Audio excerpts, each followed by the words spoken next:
What's up, family? Yeah, we're gonna do this video here. We're gonna title it "The Racial History of Tipping Here in America." Now, before we get into that actual title, "The Racial History of Tipping in America," we gotta start by where it originated, the origin of something. And the origin of tipping, you go to a restaurant, you tip them for good service and all that. Where it originated was in Europe. And the reason it originated in Europe was because it was a way for customers to get better and quicker service, in hospitality areas. Like they wanted their food quicker, they go, well, let me tip them. If I tip them, they'll come faster with my food and they'll give me a smile and give me great service.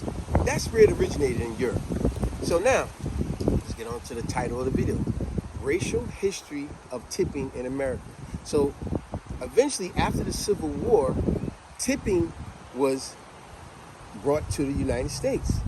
They picked it up from Europe and they said, oh, we can do that over here in the United States. However, in the hospitality sector, anywhere that had to do with anything with hospitality, that's where tipping was picked up, particularly restaurants and other stuff. But here in the United States, this is how it became very racial, because now companies said, I can hire ex-slaves, black people, whatever the case. I can hire them at such a pittance pay. Now, as always, I love to give you a word of the day. So that's going to be the word of the day, pittance, P-I-T-T-A-N-C-E. If you look at the word pittance, it means a very low, meager pay that's very inadequate. Very low, close to nothing. And that's what they was doing with black folks. They was paying them close to nothing. And they said we could hire them and pay them a pittance pay, but they'll have to rely on their tips to get paid, knowing that the white customers weren't going to tip them much at all. Meanwhile, you could still get this great service from these black people to work for your company and have to rely on tips. One of the most notorious companies that was known for that was the Pullman Company. Now we know the Pullman Company was the railroad cars. And we see how we had the porters. Who was most of the porters? It was black guys that came home from the war looking for work. And a lot of them became porters at the Pullman Company, the railroad cars. How a lot of people traveled back then, right? A lot of these black people were porters and they was getting a pittance pay. Remember, pittance means a very low, inadequate, meager pay, close to nothing, if not nothing. And that's how a lot of these racial companies was doing. They was telling black people, we'll hire you, but we're going to pay you a pittance pay or nothing at all, but you got to rely on your tips. See, that's how it became so racial. And so, like I said, these porters, I'll give you a prime example. You remember the movie Malcolm X with Denzel Washington? Great scene in there. Great scene dealing with that. Remember, he was a porter before he became Malcolm. Remember, he was a porter, meaning he worked the railroad cars, where he had to go give people their food and give them all kind of services and deal with a smile and kissing butt just to get a pay, because his own company was not paying him. They was paying him a pittance, which is close to nothing. Remember the scene where they was listening to the radio? But it was Joe Louis had a fight, and it was Malcolm X and the other three guys in the cart cooking the food, right, to take it out to them. I love this scene. And all of a sudden, the boss came in. And when the boss came in, all three guys, not Malcolm X, all three guys, they referred to their boss. He said, why isn't the food ready? And they all said, okay, Mr. Cooper, it's about ready now. Mr. Cooper, we're doing a real good job. Mr. Cooper, everything's going to be fine. Mr. Cooper, we get it all ready, Mr. Cooper. And then all of a sudden, Malcolm X, he didn't refer to Mr. Cooper as Mr. He called him by his first name. He said, yeah, it's getting ready now, Mr. Charlie.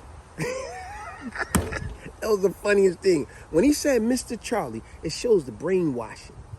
Them other three guys looked at him like he was crazy. You called that white man by his first name. And then Mr. Charlie, he said to Malcolm, he said, it's Mr. Cooper. It's Mr. Cooper to you, boy. And don't you ever forget that. And then he left. As soon as he left, the three guys, the one guy, he grabbed Malcolm. He said, boy, what the hell is wrong with you? I got a wife and 6 kids. You trying to get me fired? Brainwashing. The second guy, he said, man, Mr. Cooper's good white folks. And the last guy, he said, man, you ain't nothing but a young fool. Man, if you look at that movie again, you'll see how they all acted towards him. Malcolm looked at them just the opposite. He looked at all of them like, man, y'all done lost y'all mind kissing this guy butt. And then remember, it showed him go out as the porter to give the food to the guy. And as he was giving the food to the white customer said, "You a good old boy," something like that. And Malcolm took the pie and crushed it in his face. But he was only thinking that's what he wanted to do, but that's not what he did. And the guy gave him a little pittance tip. Remember, once again, pittance means very low, inadequate pay, if any at all, very low. And that's how it was so racial here in this country, because it wasn't just the Pullman was the most notorious for it, paying black people either nothing or close to nothing and telling them they got to rely on their tips, knowing good doggone well white people was going to be the worst at tipping them. So now look at how it was beneficial for the company. You get workers to work and do great work and help build your company up, but you paying them nothing and you telling them they got to rely on tips from white customers who white customers themselves was giving them lousy tips, pittance tips. It brings me back to, because tips is nothing but gratuities. That can also be the word of the day. Gratuities. You look up the word gratuity, it simply means, it's like tips. It means it's a big word for tips. I remember the first time I went out of the country, I was 21. This before I used to read a lot. I remember me and my wife was on a cruise, and when we was on the cruise, we don't drink, we don't smoke, we don't do drugs, none of that stuff, and we didn't pay for all this other crazy stuff. I remember all of a sudden I had went on their TV, you can pull it up, your bill and all that, and I pressed up my bill, which I know everything is paid for, and they said they was charging me gratuities for that and gratuities for that, and I was like, what the heck, man, what the heck they talking about some gratuities? At the time I didn't know what gratuities mean, so I thought it was whatever. I know it was they was charging me. Man, I went down to the office on the ship. I said, hey, listen, you guys are charging me gratuities for something I didn't even ask for. And the lady was very patient with me. She said, sir, gratuities is just the overall experience here on the ship. And then I said, yeah, but still, I didn't ask for no gratuities. I said, I wasn't acting like that, but I was saying. I said, but ma'am, I didn't ask for any gratuities. I said, me and my wife, we ain't drink none of the liquor in our room. We don't drink at all. I said, I ain't went to none of the fancy parts and none of that. I said, I didn't do none of the activities. She said, yeah, but sir, that has nothing to do with it. The gratuities is the full experience for all the workers here to give you the service that they're giving. I said, yeah, but still, like I said, I didn't pay for the gratuity. I didn't ask for the gratuities. And if you could tell what she really wanted to say was, look here, stupid, gratuities mean tips. I didn't know. And then finally she did say that. She said, sir, gratuities is just a word where they're saying it's the tips. So when you went for breakfast, lunch, and dinner, everything was there, right? Instead, that's why we don't allow tips on the ships. It is part of your overall experience. It's just the tips for the overall experience. And it's just a small, meager amount that they're charging you, sir. And finally it hit me. I said, oh, okay. Mental block. I had a mental block.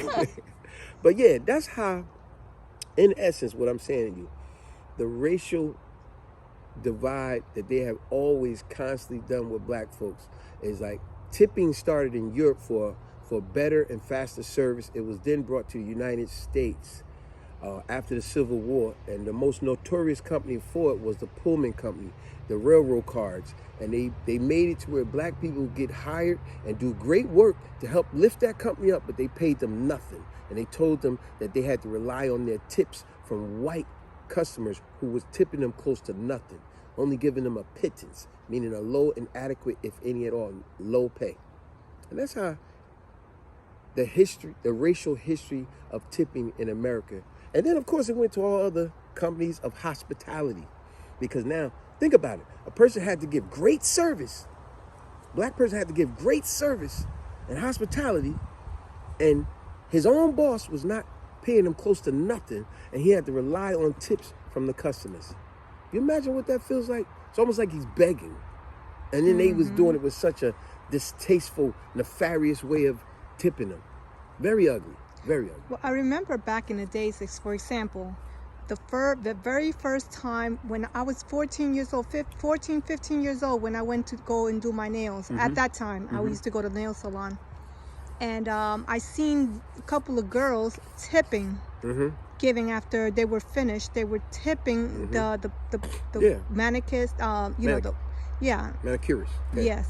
And then all suddenly I'm questioning Why why they are you, tipping? why are they tipping? And I think about it, as you got even older. And I exactly. Remember we were talking to our daughters about that, and and your daughter was like, "Why you got a tip?" And then you explained it to them. Exactly, because somebody explained it to me. Mm-hmm. But it makes more you know, more of a reason why, because what Now, they get paid, there you go. they get paid. They don't get paid They hardly get a anything. pittance. A Yes, pittance, meaning very low, inadequate pay.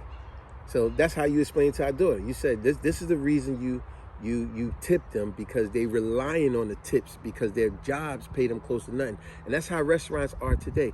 They in these restaurants, they pay the employees a very low, meager pay, pittance. They pay them a very low pay, and they say they got to rely on their tips. But exactly. but remember what I said. The racial history of tips, it was most notorious with the Pullman company, where they had black workers uplifting the company, doing a great job and paying them nothing, telling them they got to rely on the tips from white clients, white customers, who they was tipping them close to nothing. You imagine how that is? Look how it's a win-win for the company. You get great workers doing great work for you. You pay them nothing and tell them they got to rely on the tips from the customers.